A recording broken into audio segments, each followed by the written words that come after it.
Welcome back to Southern Leatherworks, where we do leather crafting, custom welding hoods, belts, and more. And occasionally, the and more part entails that I do some welding. Okay, I'm a welder by trade. I have my beautiful Everlast behind me. Shout out to them. But today, we're going to take this Buck Tools Amazon special grinder, and we're going to turn it into a leather burnisher. Now, if you don't know what a leather burnisher is, stick around and I'll show you. Here, you can see I'm going to have a souped up leather burnisher that's going to be really nice for projects like belts and putting really nice finishes on things and edges and stuff.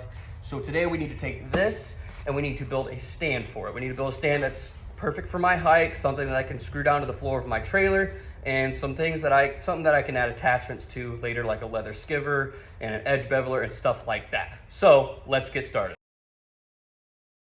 All right, so as you can see, I got it all unboxed in all its glory. It's actually almost completely set up, besides some stops and some clear shields and stuff, which I won't need. If anything, I'm gonna be taking this stuff off.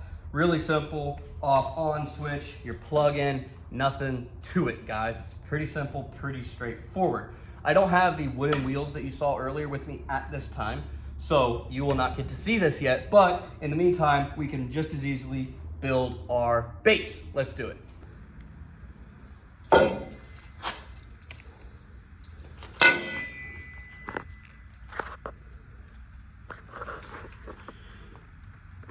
So as you saw there, I have 2-inch square tubing, I have 1x2 tubing, and then I have MC 6x12 channel, which, as you can see, it fits this perfectly. I have a mag drill so I can pop out 2 holes easy.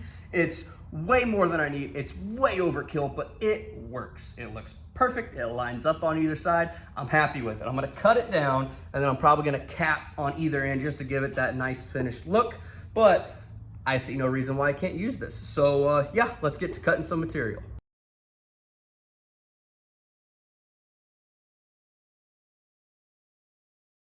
I gotta cut my center post. I decided on 33 inches tall. That's where I wanted the grinder at. I came up with that number because I set it on a bunch of different surfaces till I felt what was comfortable. That's what I went with. There's a whole bunch of ways to measure tabletops and countertops and stuff, and they have like set dimensions, you know, like elbow height and stuff like that. But I went with that route just to be for sure. Now you have to think of your takeoffs. You have the takeoffs of your material, because I'm going to weld this post on top of this material, and then the takeoffs for the channel that is going to sit on top of it. So that channel being 2.5 inches tall. I believe it's the web, which is 2.5 inches tall, the flange, whatever you want to call it. So 2.5 inches plus 1 inch, that would be 3.5 inches. So if I'm trying to get this to 33 inches, I'm going to cut it at 29.5, because 29.5 plus 3.5 is 33. Okay? You can double check my math if you want, but I'm pretty good with that stuff. So let's cut this post, and then we'll kind of get stuff cleaned up, and then I got to cut my channel, and we'll be ready to go. Not only is that chop saw pretty kick-ass because my bandsaw is down, but that Diablo blade on there, that's the stuff. Nice 6-inch tube, chop right through it. All right, let's get some parts cleaned up, and we'll kind of set things up so y'all can see it.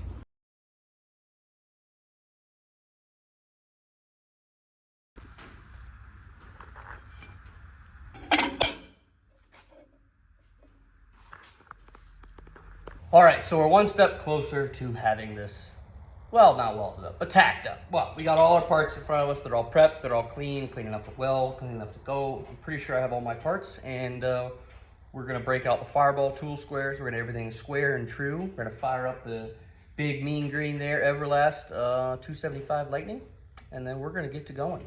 One tool I've had for a very long time and I have used the hell out of is my Fireball tool squares. I have 4 of them, 2 of this size and 2 of the minion size, I believe it was, and they are fantastic.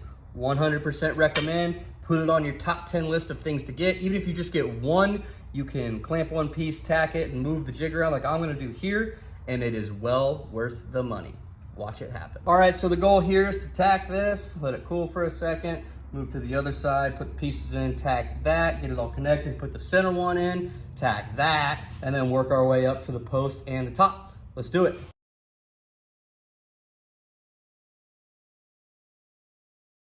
All right, quick welder's math here. I'm trying to put this center bar in the center of this. I'm gonna show you how to do that. You're gonna take the inside measurement, or outside, but I'm gonna do inside, just keep it simple. which is 8 inches, okay? So you're gonna do 8 inches minus the thickness of this material, which is 2. So 8 minus 2 is 6. And then since you have 2 sides, you're gonna divide it by 2. That gives you 3 inches. So if you measure 3 inches on each side of this bar, that'll give you the center. I know it's kind of complicated, but pretty simple once you do it a couple times. All right, so we're a few days later here. I got busy doing some stuff. I'm sorry, but here's what we got currently. As you can see, grinder's mounted.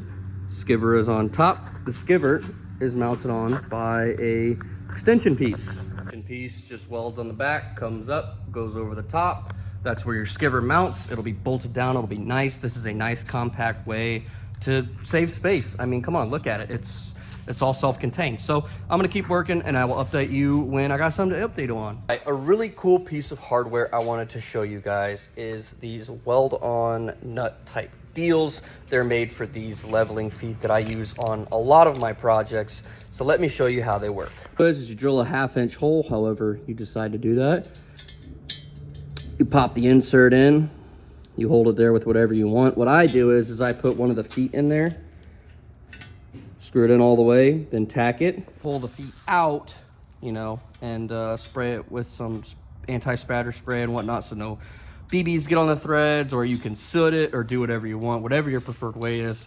And then you just weld the edges of the insert. Super easy, super clean. There's no, you know, breaking out the thread kit. There's no welding galvanized nuts, nothing. I think these were like 10 bucks for a set of 30 or something off Amazon. They were here next day. I mean, it's hard to beat. So that's what I like to do with anything of mine that needs adjustable feet, because not all surfaces are perfect. And you know, sometimes the things I weld, they get out of whack. It's just what happens. So this is a good way to combat that. Have it all 4 welded nicely into place. Welded up, it's all ready for its feet.